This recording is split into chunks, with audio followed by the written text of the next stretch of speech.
Hello everyone, welcome to all. पिछली video में हमने डिस्कस किया था द एंड ऑफ बाइपोलैरिटी की इंट्रोडक्शन। हमने डिस्कस किया था कि political science class 12th NCERT हमें कौन कौन सी बुक्स डिस्कस करनी पड़ेंगी, हमें कौन कौन सी बुक्स पढ़नी पड़ेंगी। साथ में हमने डिस्कस किया था कि बुक 1 जो कि वर्ल्ड की पॉलिटिक्स के साथ रिलेट करती है, उसमें हम कौन कौन सी चीज़ों को टच करेंगे, कौन कौन से टॉपिक हम डिस्कस करेंगे। बुक 2 जो कि इंडिया की पॉलिटिक्स के साथ रिलेट करती है, उसमें हम कौन कौन से टॉपिक जो हैं वो डिस्कस करेंगे, कौन कौन सी चीज़ों को हम एक्सपीरियंस करेंगे। वो सारी चीज़ें हमने डिस्कस करने के बाद हमने लास्ट में डिस्कस किया था about the introduction of the word bipolarity. कि बाइपोलैरिटी क्या होती है, what you mean by bipolarity. हमने डिस्कस किया था कि बाइपोलैरिटी की वजह से दो बड़ी सुपर पावर्स में जंग क्यों लगी। जैसे ही वर्ल्ड वॉर 2 खत्म होती है, साथ के साथ कोल्ड वॉर जो है वो शुरू हो जाती है। और कोल्ड वॉर शुरू क्यों हुई, कोल्ड वॉर किन लोगों के, किन कंट्रीज के दरमियान शुरू हुई, कोल्ड वॉर शुरू होने का रीजन क्या था, सारी चीजें हमने डिस्कस की हैं बाइपोलैरिटी में। इंट्रोडक्शन ऑफ बाइपोलैरिटी मैंने आपको पिछली वीडियो में भी ये बात कही थी, मैं अब भी यही बात कह रहा हूं कि हमने जो हमारे टॉपिक डिस्कस करने हैं, हमने आने वाले जितनी भी ये बुक है हमने जो डिस्कस करनी है, हमारे पास बहुत टाइम पड़ा है। 11 महीने छोटी बात नहीं होती, 12 महीने छोटी बात नहीं होती, हमारे पास बहुत टाइम पड़ा।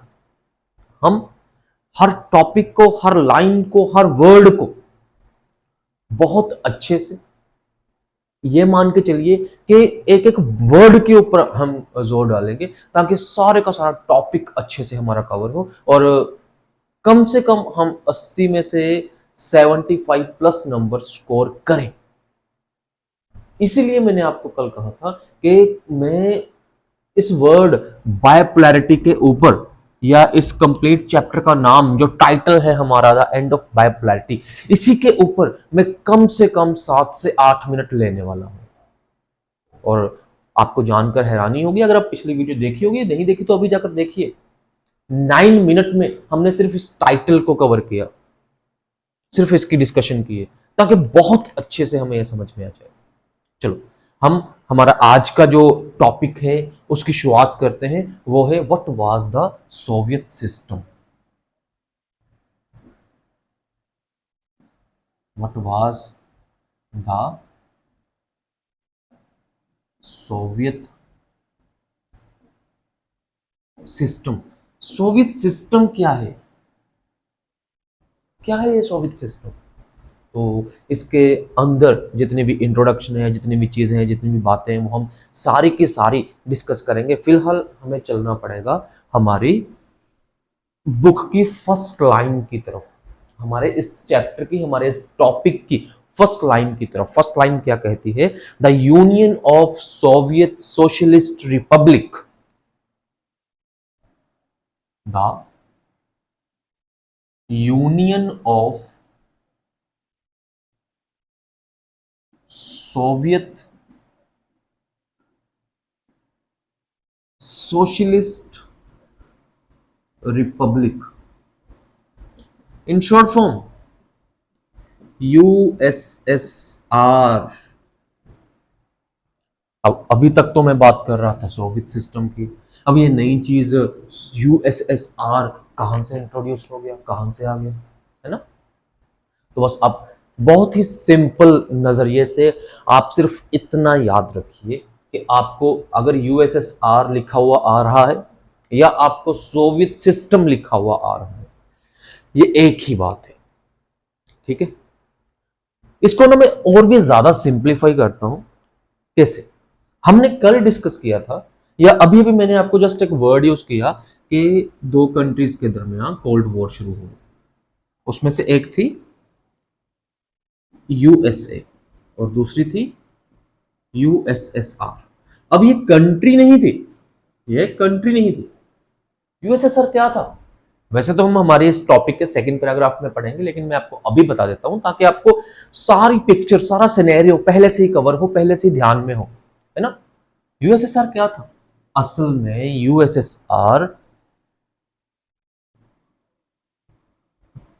Russia plus 14 other countries, Russia plus 14 other countries का ग्रुप था। अब ये 14 अदर कंट्रीज कौन है, आप यहां पर देख भी सकते हो, यहां पर एक पूरी की पूरी लिस्ट आपके सामने आपको दिखाई दे रही होगी। अदरवाइज हमारे सेकंड पैराग्राफ में ये चीज जरूर मेंशन की हुई है कि ये 14 कंट्री कौन थी या कहां से आई थी, कैसे इसके साथ मिली, वो हम जब टॉपिक आएगा तब डिस्कस करेंगे।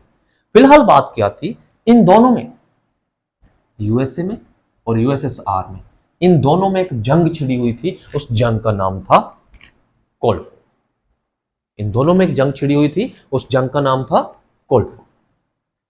कोल्ड वॉर की वजह क्या थी?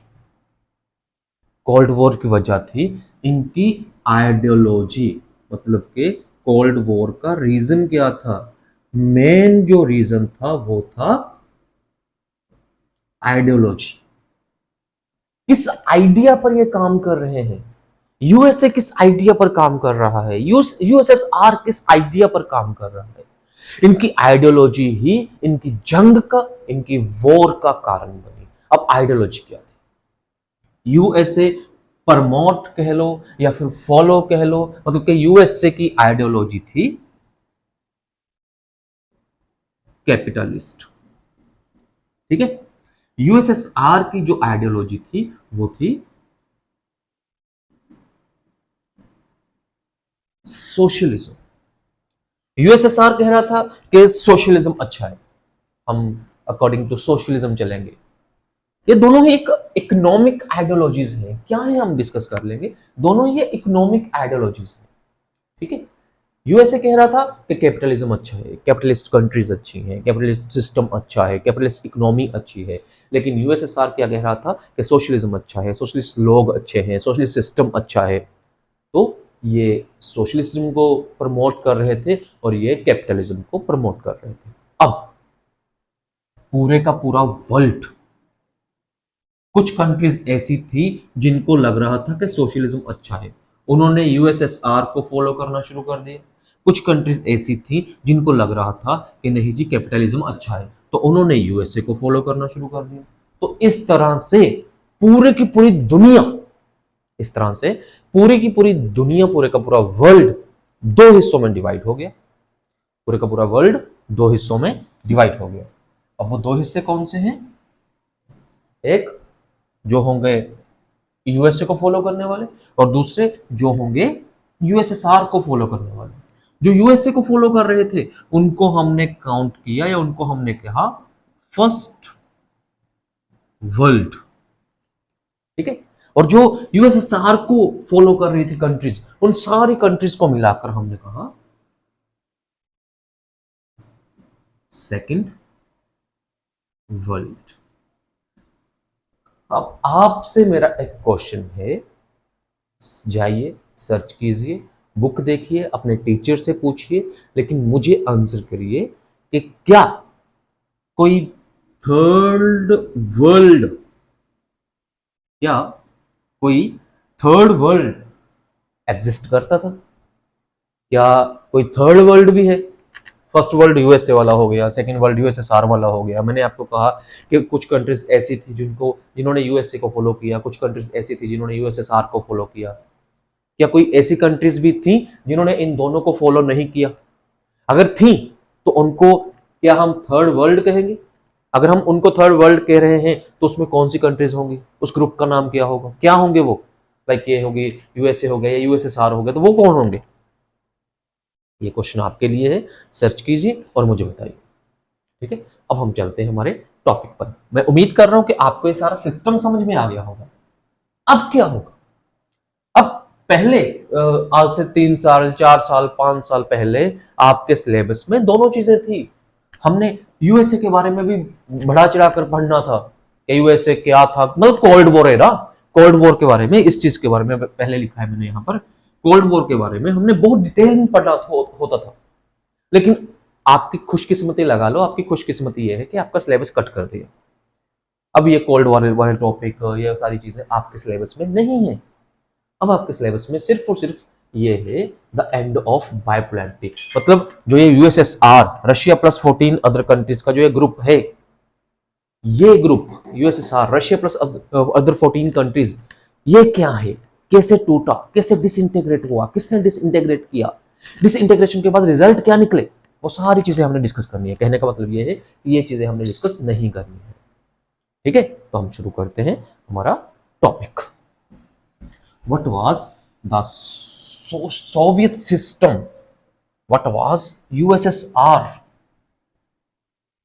तो पहले तो आपको यह जानना पड़ेगा कि जो यूएसएसआर है वो 1917 में आता है। असल में हम ना 9th क्लास में एक टॉपिक कवर करके आए हैं, रशियन रेवोल्यूशन। आपको अगर ध्यान में होगा, हमने 9th क्लास में एक टॉपिक कवर किया है, रशियन रेवोल्यूशन।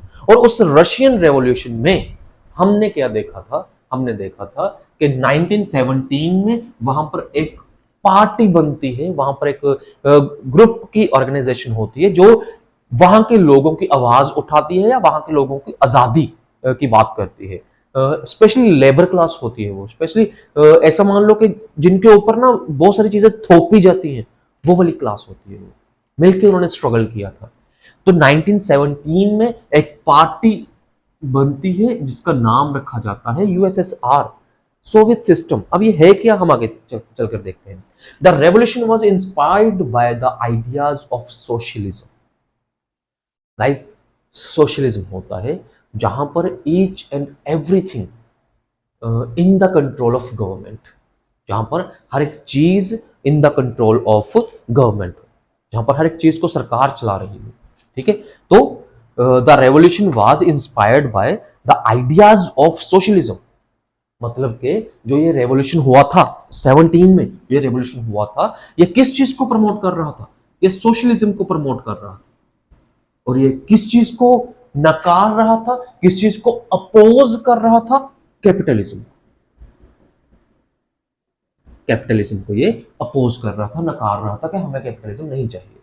अब क्योंकि ये चैप्टर से हटकर दो अलग टॉपिक है, दो अलग इशू है, सोशलिज्म का, कैपिटलिज्म का, तो मैं ये सोच रहा हूं मैं आपके लिए इनकी एक अलग वीडियो क्रिएट कर देता हूं, डिफरेंसेस बिटवीन या फिर definition of socialism and capitalism. आपको वहां पर सबसे सब कुछ अलग से क्लियर हो जाएगा। ऊपर आपको एक आई बटन शो हो रहा होगा, वहां पर आप क्लिक कर आपको ये वीडियो मिल जाएगी।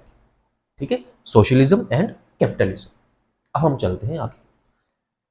है क्या, the revolution was inspired by the ideas of socialism and oppose to capitalism and need for an egalitarian society. यहां के लोग क्या डिमांड कर रहे थे कि हमें एक सोसाइटी चाहिए जो क्या हो, egalitarian. What is the meaning of egalitarian? ऐसी कौन सी सोसाइटी की ये लोग डिमांड कर रहे थे? ये लोग गाइस डिमांड कर रहे थे एक ऐसी सोसाइटी की जो बेस्ड हो ऑन द प्रिंसिपल ऑफ, जो बेस्ड हो on the principle of equality,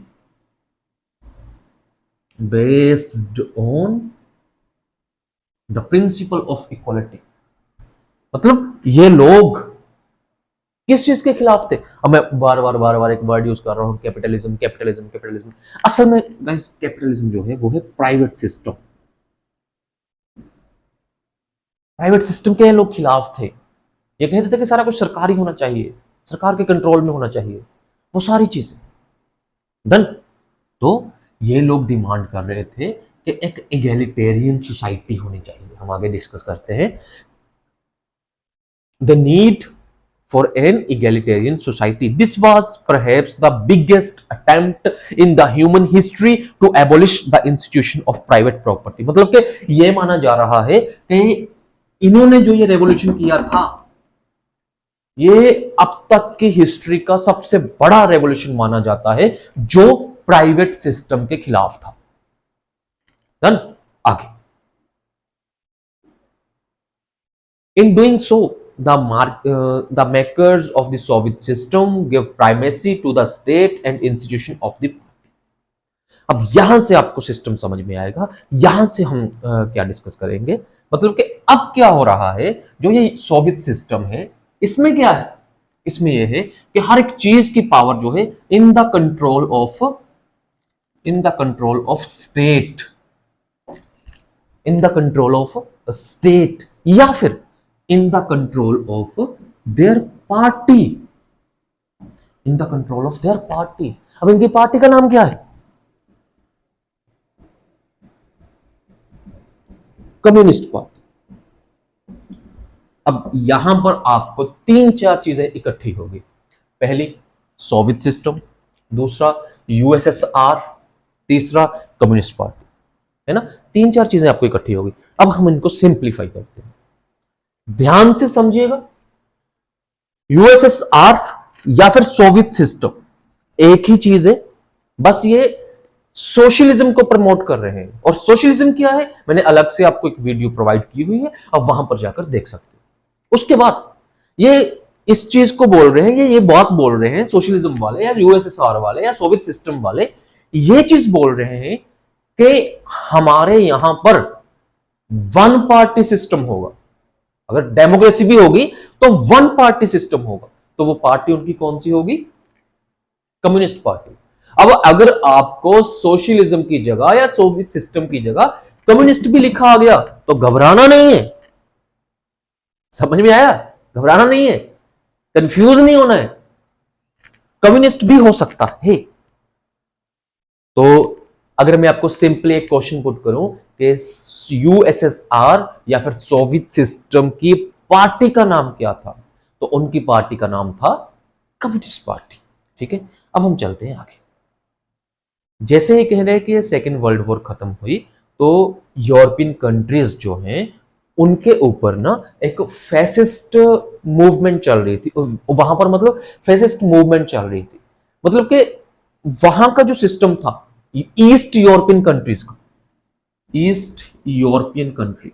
अब मैं आपको ना एक सिंप्लीफाई करके बताता हूं, मैं थोड़ा सा साफ कर लूं फिर देखना आप ध्यान से।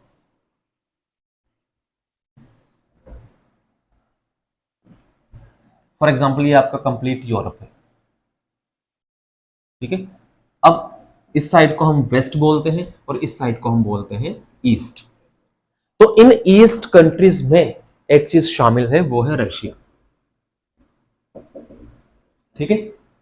रशिया के अलावा अब ये ईस्ट यूरोपियन कंट्रीज में और बहुत सारी कंट्रीज हैं, छोटी छोटी छोटी छोटी छोटी छोटी, जैसे हमने पहले लिस्ट में देखा है, यूगोस्लाविया हो गया, बुल्गारिया हो गया, इथोनिया हो गया, यूथोपिया हो गया, ऐसे बहुत सारी कंट्रीज हैं, आपने लिस्ट में देखी है, ठीक है। तो ये छोटी छोटी छोटी छोटी बहुत सारी कंट्रीज हैं, ये किसके कंट्रोल में है, किसकी पावर में है, ये पावर्स में है फैसिस्ट, स्पेलिंग थोड़े से देख लेना भाई, FACIST, फैसिस्ट, बल्कि ये मान के चलो कि किसी राज्य के कंट्रोल में, किसी अरिस्टोक्रेसी के कंट्रोल में, किसी बड़े लैंड ओनर के कंट्रोल में, इस तरह से ये कंट्रीज कंट्रोल में थी, बल्कि वहां पर उनकी मर्जी चलती थी। लेकिन रशिया ने इन लोगों को, ये कह लो कि रशिया ने कोई हेल्प की, कैसे ना कैसे करके ये लोग आजाद कर लिए गए, ये लोग आजाद हो गए, ये कंट्रीज आजाद हो गई, ईस्ट यूरोपियन कंट्रीज आजाद हो गई। और ईस्ट यूरोपियन कंट्रीज ने रशिया के साथ मिलकर एक ग्रुप बनाया जिसका नाम रखा यूएसएसआर। देन ये कंट्रीज मिलकर किसके साथ पंगा ले रही हैं, जो वेस्ट में एक बहुत बड़ी पावर है यूएसए, उसके साथ पंगा ले रही है मिलकर। समझ में आया? अब आगे, fascist forces came under the control of the USSR. The political and economic system of all these countries were modeled after the USSR. Very, very, very, very important. The economic and political system, ये जितनी भी countries हैं इनका economic system, यहां पर पैसा कैसे होगा, यहां पर पैसा कैसे आएगा, यहां पर लोग काम क्या करेंगे, यहां पर कंट्रोल कौन करेगा पैसे को, क्या प्राइवेट सिस्टम होगा, क्या सरकारी सिस्टम होगा, each and everything of economic, plus इनका पॉलिटिकल सिस्टम, यहां पर सरकारें कैसी होंगी, यहां पर इलेक्शन कैसे होंगे, यहां पर कौन पावर में आएगा, कौन पावर में नहीं आएगा, रूल एंड रेगुलेशन कैसे चलेगी, each and everything was controlled by Russia. Now the point, note down the point, very very very very important point, क्योंकि इसी के बेस्ड पर हमने आगे चलकर बहुत सारी चीजें कवर करनी। तो कौन कंट्रोल कर रहा है इनको? ये जितनी भी कंट्रीज हैं जो फैसिस्ट पावर से, फैसिस्ट फोर्सेस से आजाद हुई हैं, ये जितनी भी कंट्रीज हैं, इन सारी कंट्रीज के ऊपर पॉलिटिकली भी, इकोनॉमिकली भी किसका कंट्रोल है? यूएसएसआर का। किसके अकॉर्डिंग चलेंगी? किस मॉडल के अकॉर्डिंग चलेंगी? है यूएसएसआर के अकॉर्डिंग। आगे this group of the countries was called, हम ऑलरेडी कवर कर चुके हैं, second world. The group of these countries are called second world. और इन सभी के सभी जो कंट्रीज के मेंबर हैं, इनको टुगेदर रखा गया है, इनको जोड़कर रखा गया है एक ऑर्गेनाइजेशन के जरिए, और उस ऑर्गेनाइजेशन का नाम है Warsaw Pact. In actual Warsaw Pact was a military alliance of USSR. The Second World or the Socialist Bloc, the Warsaw Pact, a military alliance held them together. The USSR was the leader of the bloc. समझ में आया?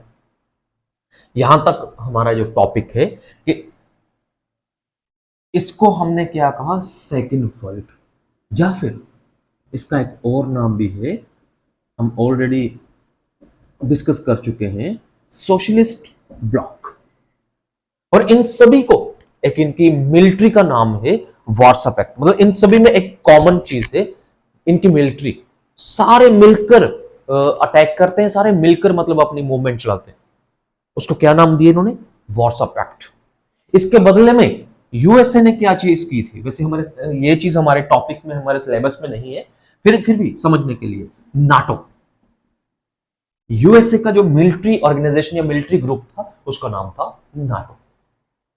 मैं उम्मीद करता हूं कि यहां तक आपको सोवियत सिस्टम समझ में आ गया होगा, जिसमें क्या है, मतलब इंट्रोडक्शन ऑफ सोवियत सिस्टम हम बात कर सकते हैं, जिसमें क्या है कि यूएसएसआर क्या था, सोवियत सिस्टम क्या था, यूएसएसआर में कौन कौन सी कंट्रीज थी, कैसे शामिल हुई है वो कंट्री, या फिर फैसिस्ट फोर्सेस क्या थी, हमारा यूएसएसआर बेस्ड मॉडल क्या था, वार्सा पैक्ट क्या था, सेकेंड वर्ल्ड क्या था, ये सारी चीजें हम डिस्कस कर चुके हैं। अब हमने आगे देखना है हमारी नेक्स्ट वीडियो में कि सोवियत सिस्टम का क्या हुआ, या आगे सोवियत सिस्टम की फीचर्स क्या हैं। तो मिलते हैं हमारी नेक्स्ट वीडियो में। Thank you.